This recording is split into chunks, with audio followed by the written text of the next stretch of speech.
Hello student, education 24 में आपका स्वागत है। आज की इस वीडियो में आपको बीए सेकेंड ईयर के थर्ड सेमेस्टर में आपका जो सब्जेक्ट है एजुकेशन यानी कि शिक्षा शास्त्र, उसके अंदर कौन कौन से क्वेश्चन आने वाले हैं, इस वीडियो के अंदर मैं आपको आने वाले क्वेश्चन के बारे में बताऊंगा। सो आप इस वीडियो को ध्यान से देखिएगा ताकि आपको आने वाले क्वेश्चन के बारे में अच्छे से पता चल सके। और जो भी स्टूडेंट बीए सेकेंड ईयर के अंदर है, जिनका थर्ड सेमेस्टर का एग्जाम चल रहा है या फिर थर्ड सेमेस्टर का एग्जाम होने वाला है, वो लोग कमेंट करके जरूर बताएं कि नेक्स्ट क्वेश्चन पेपर उनको किस सब्जेक्ट के ऊपर चाहिए, ताकि आपके कमेंट के अनुसार मैं आपको क्वेश्चन पेपर दे सकूँ। तो ये बिना किसी देरी के हम लोग शुरू करते हैं और एजुकेशन के अंदर जो भी क्वेश्चन आने वाले हैं उन आने वाले क्वेश्चन के बारे में जानते हैं। तो यहाँ पे सबसे पहले हम लोग लघु उत्तरीय प्रश्नों के बारे में जानेंगे। तो लघु उत्तरीय प्रश्नों में पहले प्रश्न की बात की जाए तो यहाँ पे आपका पहला प्रश्न दिया हुआ है, शिक्षा के क्या कार्य हैं। पहला प्रश्न कह रहा है कि शिक्षा के क्या कार्य हैं। यहाँ पे आपको बताना है कि शिक्षा के क्या कार्य हैं। अब अगली क्वेश्चन की बात की जाए तो यहाँ पे आपका दूसरा क्वेश्चन दिया हुआ है, तत्व मीमांसा की दृष्टि से शिक्षा के क्या उद्देश्य हैं। दूसरा क्वेश्चन कह रहा है जो शिक्षा है उसके क्या उद्देश्य हैं, किसकी दृष्टि से, तत्व मीमांसा की दृष्टि से आपको बताना है कि शिक्षा के क्या उद्देश्य हैं।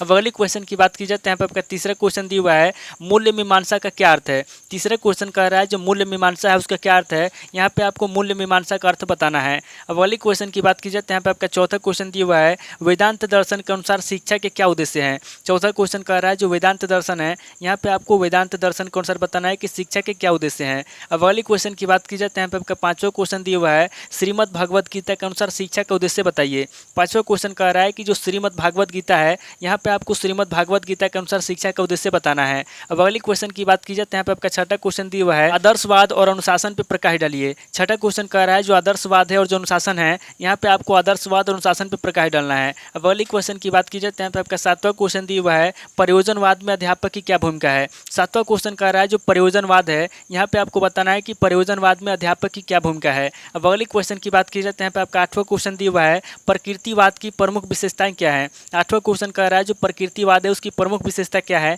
यहाँ पे आपको प्रकृतिवाद की प्रमुख विशेषता बताना है। अब अगली क्वेश्चन की बात की जाए तो यहाँ पे आपका नवा क्वेश्चन दिया हुआ है, धार्मिक शिक्षा पर गांधी जी के विचारों का उल्लेख कीजिए। नवा क्वेश्चन कह रहा है जो धार्मिक शिक्षा है, यहाँ पे आपको धार्मिक शिक्षा पर गांधी जी के विचारों के बारे में बताना है। अब अगली क्वेश्चन की बात की जाए तो यहाँ पे आपका 10वां क्वेश्चन दिया हुआ है, गांधी जी के अनुसार शिक्षा के क्या उद्देश्य हैं। 10वां क्वेश्चन कह रहा है जो शिक्षा है, यहाँ पे आपको बताना है कि गांधी जी के अनुसार शिक्षा के क्या उद्देश्य हैं। अब अगली क्वेश्चन की बात की जाए तो यहाँ पे आपका 11वां क्वेश्चन दिया हुआ है, विवेकानंद के विचार में शिक्षा का क्या अभिप्राय है। 11वां क्वेश्चन कह रहा है जो विवेकानंद है, यहाँ पे आपको बताना है कि विवेकानंद के विचार में शिक्षा का क्या अभिप्राय है। अब अगली क्वेश्चन की बात की जाए तो यहाँ पे आपका 12वां क्वेश्चन दिया हुआ है, डॉक्टर भीमराव अम्बेडकर के ज्ञान मीमांसा दर्शन का संक्षेप वर्णन कीजिए। 12वां क्वेश्चन कह रहा है जो डॉक्टर भीमराव अम्बेडकर है, यहाँ पे आपको डॉक्टर भीमराव अम्बेडकर के ज्ञान मीमांसा दर्शन का संक्षेप में वर्णन करना है। अब अगली क्वेश्चन की बात की जाए तो यहाँ पे आपका 13वां क्वेश्चन दिया हुआ है, डॉक्टर भीमराव अम्बेडकर के अनुसार शिक्षा के उद्देश्य बताइए।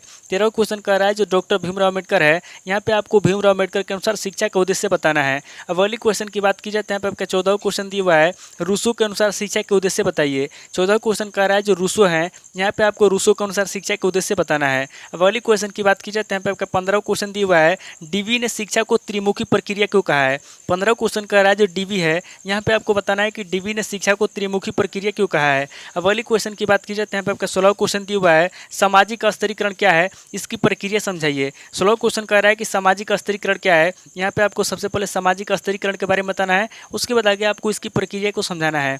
अब अगली क्वेश्चन की बात की जाए तो यहाँ पे आपका 17वां क्वेश्चन दिया हुआ है, सामाजिक वर्ग की विशेषताओं की विवेचना कीजिए। 17वां क्वेश्चन कह रहा है जो सामाजिक वर्ग है उसकी क्या विशेषता है, यहाँ पे आपको सामाजिक वर्ग की विशेषताओं की विवेचना करना है। अब अगली क्वेश्चन की बात की जाए तो यहाँ पे आपका 18वां क्वेश्चन दिया हुआ है, सामाजिक परिवर्तन में विद्यालय तथा शिक्षक का क्या योगदान है। 18वां क्वेश्चन कह रहा है जो सामाजिक परिवर्तन है उसमें विद्यालय तथा शिक्षक का क्या योगदान है, यहाँ पे आपको बताना है कि सामाजिक परिवर्तन में विद्यालय तथा शिक्षक का क्या योगदान है। अब अगली क्वेश्चन की बात की जाए तो यहाँ पे आपका 19वां क्वेश्चन दिया हुआ है, मौलिक अधिकार की विशेषताएं बताइए। 19वां क्वेश्चन कह रहा है जो मौलिक अधिकार है उसकी क्या विशेषता है, यहाँ पे आपको मौलिक अधिकार की विशेषताएं बताना है। अब अगली क्वेश्चन की बात की जाए तो यहाँ पे आपका 20वां क्वेश्चन दिया हुआ है, सतत विकास की आवश्यकता क्यों है। 20वां क्वेश्चन कह रहा है जो सतत विकास है उसकी आवश्यकता क्यों है, यहाँ पे आपको सतत विकास की आवश्यकता बताना है। तो टोटल आपके 20 क्वेश्चन होंगे जो आपसे लघु उत्तरीय प्रश्न में पूछे जाएंगे। अब आगे हम लोग दीर्घ उत्तरीय प्रश्नों के बारे में जानेंगे। तो यहाँ पे दीर्घ उत्तरीय प्रश्नों में पहले प्रश्न की बात की जाए तो यहाँ पे आपका पहला प्रश्न दिया हुआ है, शिक्षा और दर्शन का संबंध बताइए। पहला प्रश्न कह रहा है जो शिक्षा और दर्शन है उसका क्या संबंध है, यहाँ पे आपको शिक्षा और दर्शन का संबंध बताना है।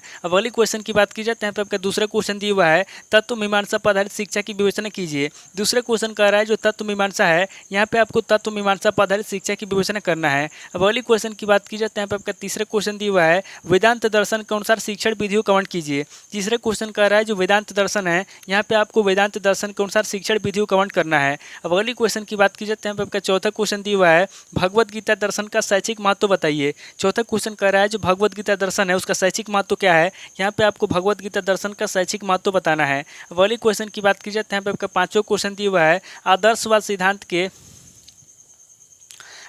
सिद्धांत के गुण दोषों की समीक्षा कीजिए। पांचवा क्वेश्चन कह रहा है जो आदर्शवाद सिद्धांत है उसके गुण दोष क्या हैं। यहाँ पे आपको आदर्शवाद सिद्धांत के गुण दोषों के बारे में बताना है। अगले क्वेश्चन की बात की जाए तो यहाँ पे आपका छठा क्वेश्चन दिया हुआ है प्रकृतिवाद के अनुसार शिक्षा व्यवस्था की व्याख्या कीजिए। छठा क्वेश्चन कह रहा है जो प्रकृतिवाद है यहाँ पे आपको प्रकृतिवाद के अनुसार शिक्षा व्यवस्था की व्याख्या करना है। अगले क्वेश्चन की बात की जाए तो यहाँ पे आपका सातवां क्वेश्चन दिया हुआ है परियोजनवाद का क्या अर्थ है, परियोजनवाद के आधारभूत सिद्धांत क्या है। सातवां क्वेश्चन कह रहा है कि परियोजनवाद का क्या अर्थ है। यहाँ पे आपको सबसे पहले परियोजनवाद का अर्थ बताना है, उसके बाद आगे आपको परियोजनवाद का आधारभूत सिद्धांत क्या है उसके बारे में आपको बताना है। अगले क्वेश्चन की बात की जाए तो यहाँ पे आपका आठवां क्वेश्चन दिया हुआ है गांधी जी के शिक्षा दर्शन के विवेचन कीजिए। आठवां क्वेश्चन कह रहा है जो गांधी जी हैं यहाँ पे आपको गांधी जी के शिक्षा दर्शन के बारे में बताना है। अगले क्वेश्चन की बात की जाए तो यहाँ पे आपका नवा क्वेश्चन दिया हुआ है डॉक्टर भीमराव अम्बेडकर के शैक्षिक विचारों की विवेचना कीजिए। नवा क्वेश्चन कह रहा है जो डॉक्टर भीमराव अम्बेडकर है उनका जो शैक्षिक विचार है यहाँ पे आपको भीमराव अम्बेडकर के शैक्षिक विचारों के बारे में बताना है। अगले क्वेश्चन की बात की जाए तो यहाँ पे आपका 10वां क्वेश्चन दिया हुआ है भारतीय समाज सांस्कृतिक बहुल समाज विवेचना कीजिए।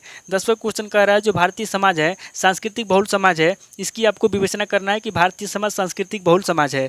अगले क्वेश्चन की बात की जाए तो यहाँ पे आपका 11वां क्वेश्चन दिया हुआ है विद्यालय एक सामाजिक व्यवस्था है, इस पर एक निबंध लिखिए। 11वां क्वेश्चन कह रहा है जो विद्यालय है विद्यालय एक सामाजिक व्यवस्था है, इसके ऊपर आपको एक निबंध लिखना है। अगले क्वेश्चन की बात की जाए तो यहाँ पे आपका 12वां क्वेश्चन दिया हुआ है शिक्षा और सामाजिक गतिशीलता के संबंध को स्पष्ट कीजिए और बताइए कि शिक्षा सामाजिक गतिशीलता को किस प्रकार प्रभावित करती है। 12वां क्वेश्चन कह रहा है कि शिक्षा और सामाजिक गतिशीलता के संबंध को स्पष्ट कीजिए। यहाँ पे आपको सबसे पहले शिक्षा और सामाजिक गतिशीलता के संबंध को स्पष्ट करना है, उसके बाद आगे आपको बताना है कि शिक्षा सामाजिक गतिशीलता को किस प्रकार प्रभावित करती है। अब अगले क्वेश्चन की बात की जाए तो यहाँ पे आपका 13वां क्वेश्चन दिया हुआ है भारतीय संविधान में दिए गए नीति निषेध तत्वों का वर्गीकरण कीजिए। 13वां क्वेश्चन कह रहा है जो भारतीय संविधान है यहाँ पे आपको भारतीय संविधान में दिए गए नीति निषेध तत्वों के बारे में बताना है और उसका वर्गीकरण करना है। अब अगले क्वेश्चन की बात की जाए तो यहाँ पे आपका 14वां क्वेश्चन दिया हुआ है आर्थिक विकास में शिक्षा की भूमिका का विवेचन कीजिए। 14वां क्वेश्चन कह रहा है जो आर्थिक विकास है उसमें शिक्षा की क्या भूमिका है। यहाँ पे आपको आर्थिक विकास में शिक्षा की भूमिका के बारे में बताना है। तो टोटल आपके 14 क्वेश्चन हो गए जो आपसे दीर्घ उत्तरीय प्रश्न में पूछे जाएंगे। तो इस वीडियो के अंदर मैंने आपको लघु उत्तरीय प्रश्न और दीर्घ उत्तरीय प्रश्न दोनों तरह के प्रश्नों के बारे में बता दिया।